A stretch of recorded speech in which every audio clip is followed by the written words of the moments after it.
Tudo lá vem pra cá. E a criançada aí, me diz uma coisa. Vocês sabem que esse lugar aqui era um quartel de remonta? Vocês sabem disso? E os soldados do exército vinham pra cá, os cavalinhos deles cansados, e ficavam guardados aqui embaixo.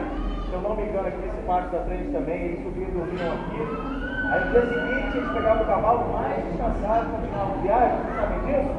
Isso aconteceu, tudo isso aconteceu aqui, pessoal. E Piabas. E eu não conhecia Piabas, tá vendo? Eu não conhecia Piabas. Então a gente veio pra cá, nossa Panela Brasil veio pra cá para difundir, divulgar, trazer a gastronomia para Piabas. Vocês já viram no mapa, quando a gente coloca um piruzinho colorido? Foi isso que a gente quis fazer aqui em Piabas. Veio para Piabas para acender o nome de Piabas no mapa da gastronomia.